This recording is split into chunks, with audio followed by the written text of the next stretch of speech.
25 नवंबर 2014 ऑस्ट्रेलिया का Sydney cricket ground, जहां ऑस्ट्रेलिया के डोमेस्टिक टूर्नामेंट शेफील्ड शील्ड का एक मैच आ रहा था between New South Wales and South Australia. जिस मैच में साउथ ऑस्ट्रेलिया की जानिब से एक 25 साल टैलेंटेड प्लेयर खेल रहे थे, Phillip Hughes. Oh, hello. Hello. It's gone again. The guy who had promising future ahead, जिसकी झलक तो ह्यूज ने अपने डेब्यू मैच में दिखा दी थी। बट आफ्टर बीच में उनके टफ फेज के बाद इसको रिवाइवल मिलने वाला था, जब इसी मैच के 2 वीक्स आफ्टर इंडिया ऑस्ट्रेलिया के खिलाफ टेस्ट सीरीज खेलने वाला था। और अपनी रिसेंट डोमेस्टिक फॉर्म की वजह से फिलिप भी बिल्कुल तैयार थे इंजर्ड माइकल क्लार्क को उस सीरीज में उन्हें रिप्लेस करने के लिए। लेकिन ये सारे ख्वाब उसी मैच में शैटर्ड हो जाते हैं जब साउथ ऑस्ट्रेलिया पहली बारी ले रहा था और फिलिप ह्यूज ने इनिंग्स को एंकर किया हुआ था। He was playing at 63 not out जब शॉन एबर्ट बॉलिंग पर आए। ही बोल्ड अ बाउंसर जिसे ह्यूज ने पुल करना चाहा, लेकिन बॉल बैट पर नहीं आई बल्कि उनकी गर्दन पर जा लगी। ह्यूज ग्राउंड पर गिरे, जिसके बाद फिर वो कभी होश में नहीं आए। And that incident just changed cricket forever. इससे पहले प्लेयर्स को ये पता था कि बैटिंग करते वक्त बॉल लग सकती है, you can also get hurt, and at the end आपने वापस खड़े हो जाना है। But after that day, players के दिल में अब ये चीज बैठ चुकी थी that you can actually die। इसी को लेकर फिर आईसीसी ने फर्दर हेलमेट डिजाइन और प्लेयर सेफ्टी पर फोकस बढ़ाया। लेकिन आज भी फिलिप का नाम 63 नॉट आउट फॉरएवर के साथ याद किया जाता है।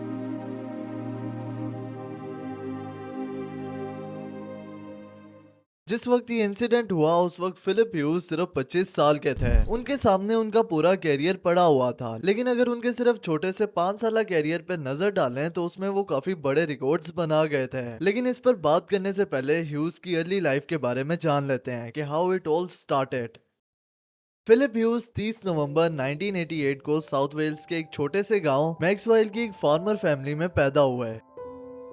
उन्हें बचपन से ही क्रिकेट का शौक था। अपने घर के बैकयार्ड में क्रिकेट खेला करते थे। शुरू से ही टैलेंटेड इतने थे कि इनके दोस्तों के मुताबिक इनको आउट करना बहुत मुश्किल होता था। जब इनके फादर ने फिलिप का ये शौक देखा तो उन्हें क्रिकेट क्लब ज्वाइन करवा दिया, जहां से फिर वो ए ग्रेड क्रिकेट खेलने लग गए। 17 साल की एज में फिलिप अपने ख्वाबों को पूरा करने के लिए सिडनी शिफ्ट हो गए, जहाँ आकर उन्होंने western suburbs cricket club join किया। इसी क्लब में इनके साथ माइकल क्लार्क भी खेला करते थे, जहाँ से इन दोनों की दोस्ती का भी आगाज होता है। उस टाइम के बीच फिलिप के कोच के मुताबिक वो माइकल क्लार्क जैसे एक्सट्रोवर्ट तो नहीं थे, लेकिन उनकी डिटर्मिनेशन लाजवाब थी। जिसके बाद फिर वो अंडर 17 में सिलेक्ट हुए और वहां परफॉर्म करने के बाद अप्रैल 2007 में उनका नाम ऑस्ट्रेलिया की अंडर 19 टीम में भी आ गया, जिसने पाकिस्तान अंडर 19 के खिलाफ 5 मैचेस पर मुश्तमिल ओडीआई सीरीज खेलनी थी। ये फिलिप का इंटरनेशनल क्रिकेट में पहला कदम था, जिस सीरीज में आउटशाइन करके उन्होंने अपने टैलेंट का लोहा मनवाया। He was so dominant on that series के 96 की एवरेज से 387 रन स्कोर किए, जिसमें 2 सेंचुरीज भी शामिल थी। इस कमाल की फॉर्म की वजह से उन्हें उस साल के अंडर 19 वर्ल्ड कप का भी पार्ट बना लिया गया था। लेकिन उस वर्ल्ड कप में उनकी कोई खास नोटेबल परफॉर्मेंस नहीं आती और ऑस्ट्रेलिया पाकिस्तान के हाथों क्वार्टर फाइनल से नॉकआउट हो जाता है। जिसके बाद फिर again Phillip Hughes New South Wales की जानिब से पूरा कप खेलने लग जाते हैं। जिस टूर्नामेंट के रिमेनिंग मैचेस को तो फिर फिलिप ने लाइट अप कर दिया और अपनी टीम को फाइनल तक ले जाने में उनका काफी क्रूशियल रोल था।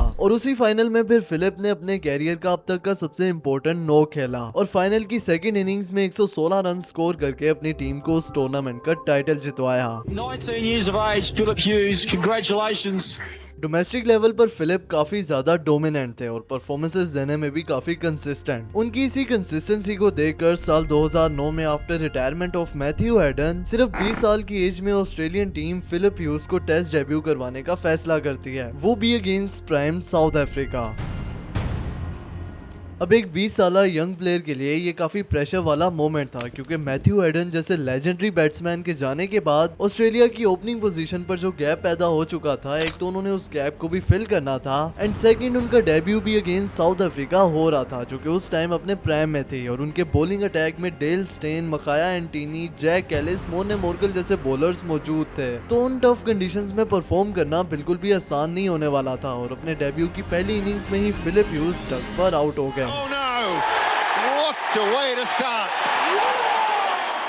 फिलिप ह्यूज के इंटरनेशनल कैरियर के लिए ये एक टफ स्टार्ट था, लेकिन फिर सेकंड इनिंग्स में उन्होंने 75 रन्स की सेंसिबल इनिंग खेली। But then in second test match उन्होंने अपना असल पोटेंशियल दुनिया के सामने रखा और मैच की पहली इनिंग्स में अपना मेडन टेस्ट 100 स्कोर कर दिया। 99. Goes in the air, it's going up the ground. What a way to get to your first Test 100. Ricky Ponting का रिएक्शन बता रहा था कि हाउ अमेजिंग दैट नोक was from a young guy, जो इतनी यंग एज में उस खतरनाक बॉलिंग लाइनअप को हर जगह स्मैश कर रहा था। जिसके बाद इनका बैट यही नहीं रुकता, बल्कि सेकंड इनिंग्स में तो वो 160 रन की बारी खेल जाते हैं और टेस्ट की दोनों इनिंग्स में सेंचुरी स्कोर करने वाले वर्ल्ड के यंगेस्ट प्लेयर भी बन जाते हैं। फिलिप ह्यूज दो बैक टू बैक 100 स्कोर करके प्लेयर ऑफ द मैच बने और साथ ऑस्ट्रेलिया भी वो मैच जीत गया और अपनी डेब्यू सीरीज में ही 415 रन स्कोर करके फिलिप उसके हाईएस्ट रन स्कोरर भी बन जाते हैं। उनकी इस अमेजिंग टेस्ट सीरीज के बाद पूरी दुनिया के सामने उन्होंने अपने टैलेंट का लोहा मनवा लिया था और फिर अगले 4 सालों तक वो ऑस्ट्रेलियन टेस्ट टीम का हिस्सा भी बन गए। लेकिन उनकी इस ब्रेकआउट सीरीज के बाद उनकी परफॉर्मेंस का ग्राफ अप एंड डाउन होने लगता है। उस साल के एशेज में ह्यूज की परफॉर्मेंस कहीं से भी अपीलिंग नहीं थी और उस एशेज में एक कमजोरी जो उनकी विजिबल हाईलाइट हुई, जो फिर आगे जाकर काफी ज्यादा कॉस्टली साबित हुई। He was struggling against short pitch deliveries. James Anderson और एंड्रयू फ्लिंटॉफ ने उन्हें बैक फुट पर रखा हुआ था, जहां फिलिप बिल्कुल भी कंफर्टेबल नहीं थे। वेल उस एशेज के 2 मैचेस में फेल होने के बाद वो टीम से ड्रॉप हो गए, लेकिन प्लेयर्स की इंजरीज उनको वापस टीम में भी लाती रही, जिसके बाद 2010 के बॉक्सिंग डे टेस्ट में अगेंस्ट पाकिस्तान उन्हें चांस मिला, जहां भी उनकी परफॉर्मेंस कोई खास अपीलिंग नहीं रही, जिसकी वजह से नेक्स्ट मैच के लिए वो फिर से ड्रॉप कर दिए गए। इस फेज में आकर टेस्ट टीम की ओपनिंग स्पॉट के लिए उन पर शेन वॉटसन को प्रेफर किया जाने लगा था। 2010 के एशेज में भी अगेन साइमन कैटिज की इंजरी की वजह से वो फिर से टीम में आए, लेकिन फिर से कोई इम्पैक्ट ना बना सके। इस एशेज के बाद श्रीलंका का टूर किया, जहां भी फिलिप ह्यूज स्ट्रगल करते ही नजर आए। स्पेशली स्पिनर्स ने उन्हें काफी ज्यादा मुश्किल में डाला हुआ था। इस सीरीज का स्टार्ट तो उनके लिए अच्छा नहीं गया, लेकिन फिर तीसरे टेस्ट मैच में फिलिप ह्यूज ने बाउंस बैक किया और सेकंड इनिंग्स में 126 रन स्कोर करके नेक्स्ट सीरीज के लिए अपनी प्लेस बुक कर ली। लेकिन फिर अगेन 2013 के एशेज के बाद फिलिप ह्यूज टेस्ट टीम से ड्रॉप कर दिए गए, जिसके बाद एंड तक उनकी यही कोशिश थी कि इस फॉर्मेट में मैं स्ट्रॉन्ग कमबैक करूं। वहीं दूसरी तरफ अपने टेस्ट डेब्यू के 4 साल के बाद जनवरी 2013 में फिलिप ओडीआईज में भी एंट्री करते हैं, श्रीलंका के अगेंस्ट डेब्यू करके। एंड गेस व्हाट, 4 साल पहले टेस्ट की तरह फिलिप ह्यूज अपने ओडीआई डेब्यू में भी 100 स्कोर कर देते हैं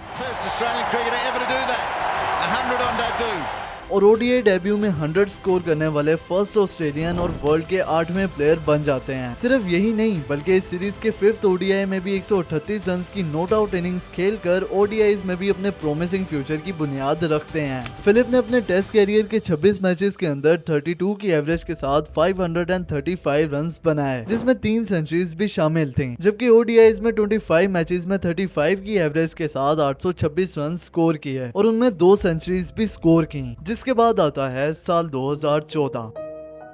फिलिप ह्यूज अपनी लैक ऑफ कंसिस्टेंसी की वजह से रेड बॉल से बाहर थे। ओडीआईज तो वो खेल रहे थे, बट उन्हें लास्ट टेस्ट खेले हुए 1 साल से भी ज्यादा का अरसा हो गया था और यही वो फॉर्मेट था जहां वो अपना कमबैक करना चाहते थे। जिसके बाद he started consistently performing in domestic cricket और डोमेस्टिक में तो he was totally a different beast. उनकी डोमेस्टिक की परफॉर्मेंस की बेसिस पर ही उन्हें बार बार चांस मिल रहे थे, जिनकी बिना पर उनका ओडीआई डेब्यू भी हुआ था। मिड टू लेट 2014 वो अपनी आउटस्टैंडिंग फॉर्म में थे और यही वो फेज था जब शेफील्ड शील्ड खेली जानी थी, यानी नवंबर 2014। उस साल की शेफील्ड शील्ड, जो कि पूरा कप का नया नाम था, उसमें फिलिप ह्यूज साउथ ऑस्ट्रेलिया की तरफ से खेल रहे थे, जहां वो 2 मैचेस भी खेलते हैं। जिसके बाद उनके लिए स्टेज पूरा सेट हो चुका था उनके टेस्ट टीम में कमबैक के लिए, क्योंकि इसी के दौरान माइकल क्लार्क इंजरी का शिकार हो गए थे, जिसकी वजह से दिसंबर में होने वाली Australia versus India test series के लिए वो बाहर हो गए। जिसकी वजह से फिलिप ह्यूज की रिसेंट फॉर्म को देखते हुए टेस्ट टीम में उनका कमबैक कंफर्म हो चुका था। लेकिन फिर वो दिन आ जाता है क्रिकेट की हिस्ट्री का सबसे अनफॉर्चुनेट डे। साउथ ऑस्ट्रेलिया और न्यू साउथ वेल्स के बीच 4 डे मैच था। साउथ ऑस्ट्रेलिया पहली बारी ले रही थी और फिलिप ह्यूज ओपन करने आए थे। मैक्सवेल का लड़का अब बड़ा हो चुका था। All that international cricket experience made him more stable and compose, जो कि उनकी फाइनल इनिंग में साफ दिख रहा था। जिसके बाद फिर इनिंग्स का 48th ओवर आया तो फिलिप ह्यूज फेस कर रहे थे और बॉल शॉन एबर्ट को दी गई, जिन्होंने उस ओवर की 3rd बॉल पर एक बाउंसर डाली, जिसे फिलिप ने पुल करना चाहा and he missed it. Cricketer Philip Hughes, who passed away. Among the many tributes that have been shared this afternoon are from our Prime Minister Tony Abbott. Philip Hughes was a young man living out his dream. अब जब ये incident हुआ था तो Phillip Hughes ने मसूरी का old model का helmet पहना हुआ था जो कि बैट्समैन के नेक एरिया को सही से गार्ड नहीं करता था, जिसकी वजह से एक अच्छा खासा गैप रह जाता था between neck and players head. और उस दिन यही हुआ था कि अनफॉर्चुनेटली बॉल फिलिप के बल्ले पर नहीं आई बल्कि नेक पर प्रोटेक्शन ना होने की वजह से डायरेक्ट नेक पर जा लगी और बॉल का इम्पैक्ट इतना था जिसकी वजह से उनकी वर्टेब्रल आर्टरी रप्चर हो गई। और ये हमारी बॉडी की one of the most important artery है जो ब्लड को ब्रेन तक पहुंचाती है, जिसके रप्चर होते ही खून फिलिप के दिमाग में जमा होना शुरू हो गया और नीचे गिरते ही वो अपना होश खो चुके थे। ग्राउंड में मौजूद सभी प्लेयर्स ह्यूज के पास आए और फौरन से इमरजेंसी टीम को बुलाया जाता है जो फिलिप को सिडनी के विंसेंट्स हॉस्पिटल में ले जाते हैं, जहां 2 दिन कोमा में रहने के बाद उन्होंने अपनी जान की बाजी खो दी और फिलिप ह्यूज हमेशा के लिए 63 फॉर नॉट आउट रह जाते हैं।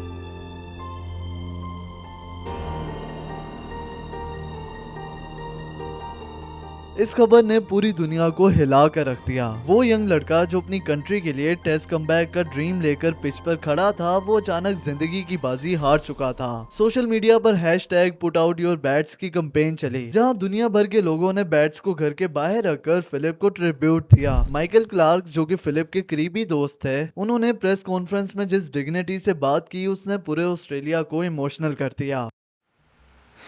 And we must play on. So rest in peace, my little brother. I'll see you out in the middle. और क्रिकेट ऑस्ट्रेलिया ने फिलिप की आखिरी स्कोर लाइन 63 नॉट आउट को एक सिंबल बना दिया, एक ऐसे प्लेयर की याद में जो कभी रिटायर नहीं हुआ। लेकिन इस इंसिडेंट के बाद सिर्फ जज्बात नहीं बदले बल्कि सिस्टम भी चेंज हुआ। आईसीसी और डोमेस्टिक बोर्ड्स ने हेलमेट सेफ्टी को लेकर नए स्टैंडर्ड्स इंप्लीमेंट किए। मसूरी हेलमेट डिजाइन को भी रिवाइज किया गया और नेक प्रोटेक्शन गार्ड्स को ऑप्शनल नहीं बल्कि स्ट्रॉन्गली रिकमेंडेड बनाया गया। मेडिकल रिस्पॉन्स प्रोटोकॉल्स भी रीएवैल्यूएट किए गए ताकि आइंदा किसी भी तरह की फ्यूचर इमरजेंसी का फौरन और प्रॉपर तरीके से रिस्पॉन्स हो सके। फिलिप ह्यूज का क्रिकेट कैरियर छोटा जरूर था लेकिन उसकी याद हमेशा रहेगी और हम ये कह सकते हैं कि this incident just changed the cricket forever.